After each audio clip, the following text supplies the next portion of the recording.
Bom dia! Olá, bom dia! Bom dia, paz do Senhor, como vocês estão, como tem passado? Hoje foi o dia que o Senhor fez, vamos alegrar nele. Hoje nós vamos continuar o nosso devocional que a gente faz por este livro do Café com Deus Pai, do Júnior Rostirola. Vamos lá, vamos começar? Hoje nós vamos para o dia 14 de julho. Glória a Deus! A nossa palavra-chave é ouvir.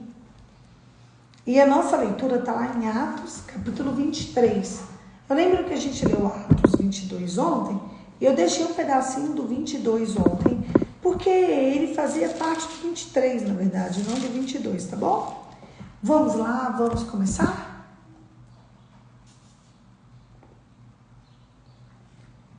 Atos 23. Paulo diante do Sinédrio. No dia seguinte, querendo certificar-se dos motivos porque Paulo vinha sendo acusado pelos judeus, o comandante soltou e ordenou que se reunissem os principais sacerdotes e todo o sinédrio.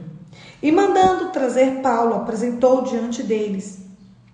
Paulo, fixando os olhos no sinédrio, disse: Meus irmãos, tenho vivido até o dia de hoje com a consciência limpa diante de Deus. Mas Ananias, o sumo sacerdote, mandou os que estavam perto de Paulo que lhe batessem na boca. Credo. Então Paulo disse: Deus há de ferir vocês. Parede branqueada. Você está aí sentado para me julgar. E de acordo com a lei, com a outra lei, ordena que eu seja agredido. Os que estavam ali perguntaram a Paulo: Você está insultando o sumo sacerdote de Deus? Paulo respondeu: Eu não sabia, irmãos, que ele é sumo sacerdote, porque está escrito: Não fale mal de uma autoridade do seu povo. Como Paulo sabia que uma parte do sinédrio compunha-se de saduceus e as outras dos fariseus, clamou: Irmãos, eu sou fariseu, filho de fariseu, estou sendo julgado por causa da esperança da ressurreição dos mortos. Ditas essas palavras, começou uma grande discussão entre os fariseus e os saduceus, e o sinédrio se dividiu. Pois os saduceus dizem que não há ressurreição, nem anjo, nem espírito, ao passo que os fariseus admitem todas essas coisas. Houve, pois, muita gritaria no sinédrio. E, levantando-se alguns escribas, que era do partido dos fariseus, discutiam entre si, dizendo: Não achamos nesse homem mal algum. E se de fato algum espírito ou anjo falou com ele? Como a discussão ficava cada vez mais intensa, o comandante, temendo que Paulo fosse despedaçado por eles, mandou descer da guarda para que o retirassem dali e o levassem para a fortaleza. O Senhor aparece a Paulo. Na noite seguinte, o Senhor, pondo-se do lado de Paulo, disse: Coragem, pois assim como você deu testemunho ao meu respeito em Jerusalém, é necessário que você testemunhe também em Roma. A emboscada dos judeus. Quando amanheceu, os judeus se reuniram, juntaram, e não havia o que comer nem beber, enquanto não matassem Paulo. Era mais de 40 os que se envolveram nessa conspiração. Esses foram falar com os principais sacerdotes e anciãos e disseram: Juramos sobre pena de maldição não comer coisa alguma, enquanto não matarmos Paulo.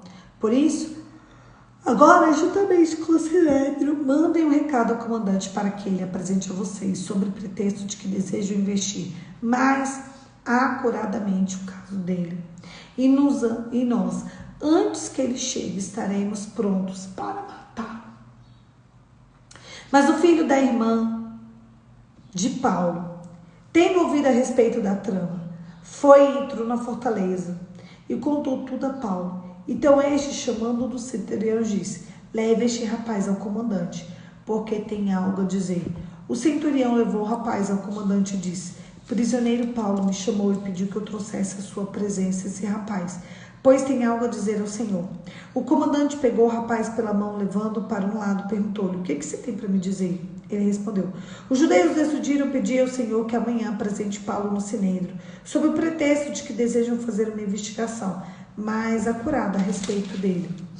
Não se deixe persuadir. Por mais que 40 deles armaram uma emboscada, fizeram pacto de, sob pena de maldição, não comer nem beber enquanto não matarem Paulo. E agora estão prontos, esperando que o Senhor prometa atender o pedido deles. Então o comandante despediu o rapaz recomendando-lhe que não dissesse a ninguém o que tinha trazido essas informações. Chamando 2 centuriões, ordenou: tenham de prontidão 200 soldados, 70 cavaleiros e 200 lanceiros para irem até Cesareia a partir das 9 horas da noite.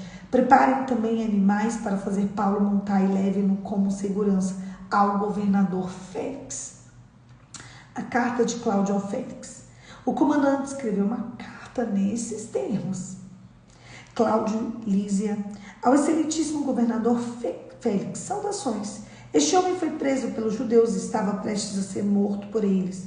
Quando eu, sobrevindo da guarda, o livrei por saber que ele era romano, querendo certificar-se do motivo porque o acusado levei ao sinédrio deles. Descobri que ele era acusado de coisas referentes à lei que os rege, mas nada que justificasse a morte ou mesmo a prisão. Sendo eu informado de que iam haver uma emboscada contra o homem, tratei de enviá-lo imediatamente ao Senhor, intimando também acusadores a irem dizer na sua presença que eles têm contra ele. Passe bem. Paulo no pretório de Herodes. Então os soldados, conforme lhe foi ordenado, pegaram Paulo e durante a noite conduziram até Antipátride. É isso.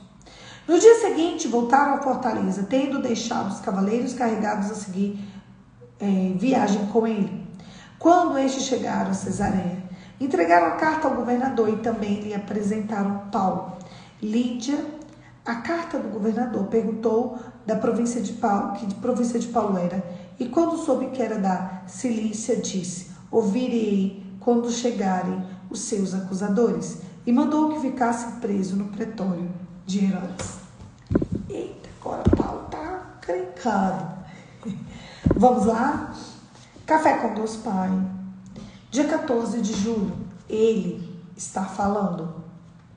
Aquele que tem ouvidos, ouça. Mateus 11:15. É preciso estar em silêncio para ouvir a voz de Deus.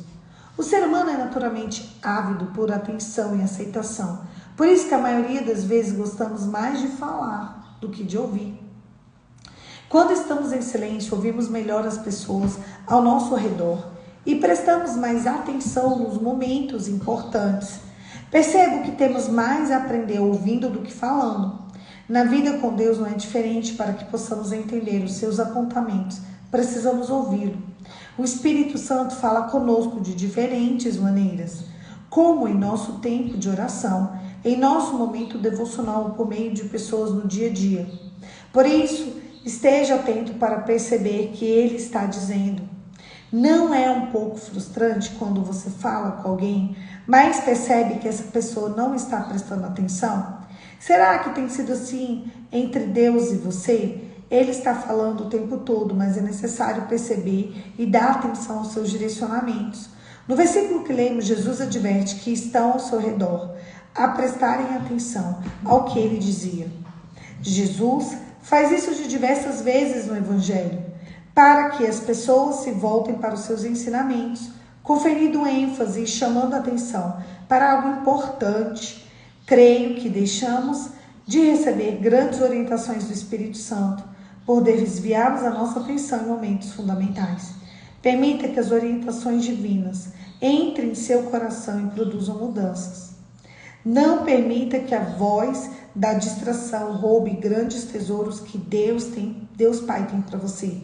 Seja um bom ouvinte. Entenda que Deus está falando o tempo todo e deseja compartilhar grandes coisas com você.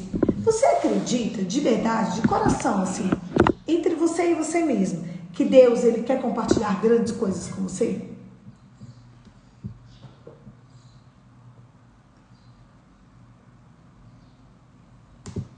Você acredita que Deus, o Deus que fez a terra, o céu, a água, o mar, tudo que tem, Ele quer conversar com você?